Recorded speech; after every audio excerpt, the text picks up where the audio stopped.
banter there, wasn't it? But with a name like Lardy cake, it doesn't sort of lend itself to thinking that it's going to be delicious. Well, you see, lard is actually, when it's cooked, it's very pure. So it actually doesn't taste as oily and greasy as margarine or butter. So in fact, you'd be surprised when you do eat it how light and how moorish it is, because you simply can't put it down. And being such a traditional recipe to this part of the world, is Yes. it something that I could easily make? You've got 3 hours to spare. 3 hours. That's going to be a labour of love. It is.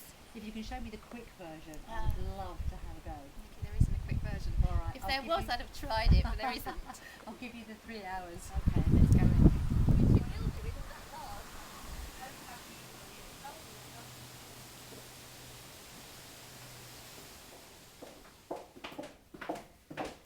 So, welcome to my kitchen. It is tremendous, Caron. How old is the house? It was built in 1750 by the Duke of Beaufort, actually. It's gorgeous. What a workplace. It's great. I spend every day here for my business, but it's also my heart. I love it. I'm passionate about working in this kitchen. Beautiful. Right. I better get organised. Yeah. Haven't I? Rings off. Absolutely. Rinse your hands, okay?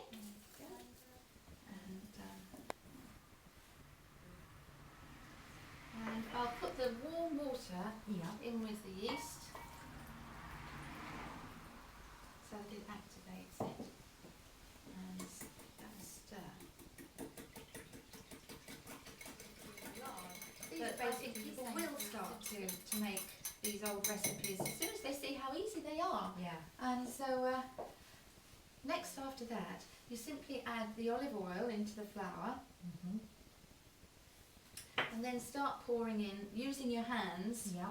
Make a little well in the middle and start pouring in. That you should use half the amount of lard to the amount of flour that you're using, which sounds like a lot, but actually that's the important thing to remember. So Is that's the green- golden rule. Yes, Half the lard to the amount of flour. yes. So I've got 450 grams of flour, and then I'll be using 225 grams of lard. Brilliant. And this dish. That's really, really good. So I'll take over with just the last bit and bring it more into a... Look at that, the professional at work. There's my dough ball, and I'll just you just rub it, Okay. pushing it down with the palms of your hand, and then turning them in from the side. So you're rolling it and pushing it and stretching it at the same time. This is a workout. It is. Who needs the gym when you can Yeah, make but some I'm going to have breakfast? biceps by the end of Yeah. making You lard. do this for 10 minutes, so you've really got to sort of make it nice and smooth and So I won't want to elastic. get on the wrong side of you. Right. Absolutely. Right, Right, go go on. warming plate of Viagra, Yeah. which is nice and warm, and perfect conditions, and I leave it for an hour, and then come back and see how it's risen and doubled in size. So here we are after 1 hour. Look, My goodness. Amazing. That really has risen. so it's doubled in size virtually, Yeah. and that's just because it likes to be warm, and it's a perfect sort of ambience to. So, added some flour, yeah. Yes, just to sort of start to roll it out again. But Yeah. this is where the really interesting part begins, because we've got these amazing ingredients here, which are the whole sort of soul of the lardy cake. Not a small amount of lard I can see there.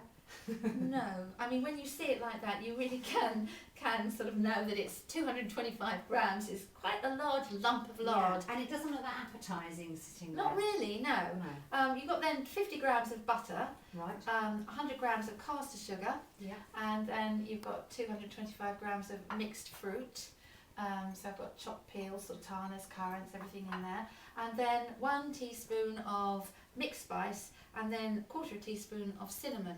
Now I love putting spices in because traditionally they were used from the 17th century onwards. But using soft, the reason that the lard has to be soft is because you just literally massage your dough with lard. It's like dressing, Oh, isn't it? I love it. And it's so good for your hands as well. You know, it's really good if you've got dry skin. Is it? Good for that. We're going to have lovely And, hands by the end. Yes, and so once you've smeared that all around, I'm putting it in 2/3 and I'm leaving 1/3 without any. You'll see why in a minute. Okay. And then you take 1/3 of butter, so you dot that around, 1/3 of your butter, Yeah. and then take 1/3 of the dried mixed fruit and scatter that on it. And I'm just sprinkling 1/3 of those over it, 1/3 of the amount.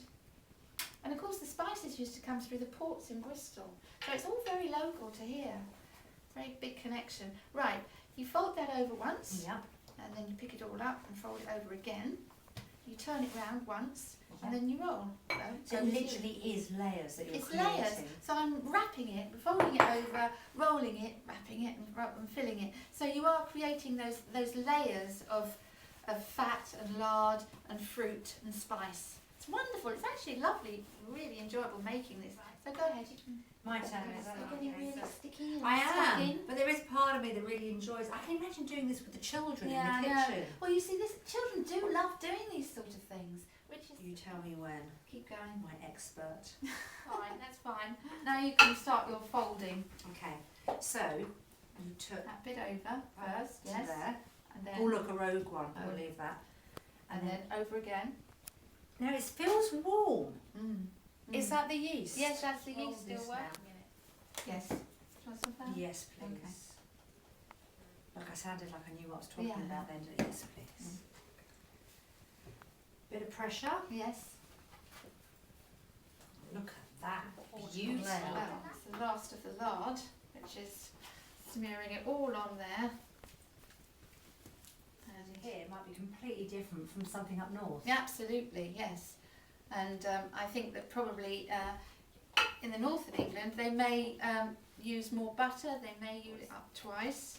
Right, there is your lardy ready to go into its baking tray. Now, so I'm using a All ready to go. What's the next process? well, again, you've got to leave it for an hour in a warm place on the range and with a damp tea towel over the top. So it will rise to just about the top of the mould, surface of the lardy with olive oil, and then with the remaining sugar, you sprinkle that all over the surface.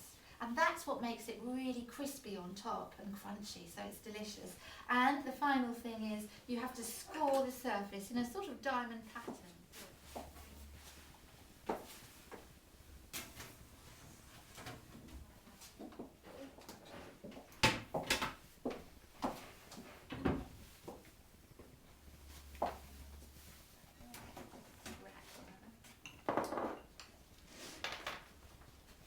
So it's absorbed most of the lard that would have been running out of it when it was hot. Look So how there's easily that hardly comes anything out. in Yeah. there at all.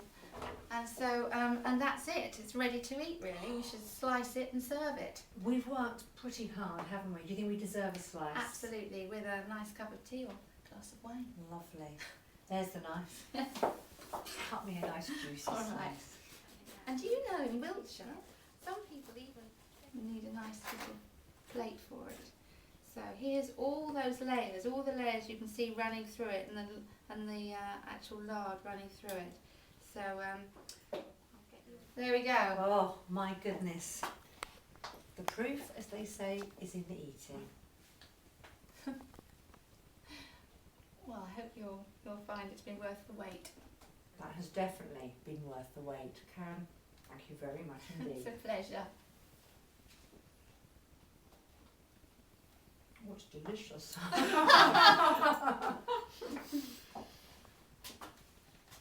Happy? Yes, correct.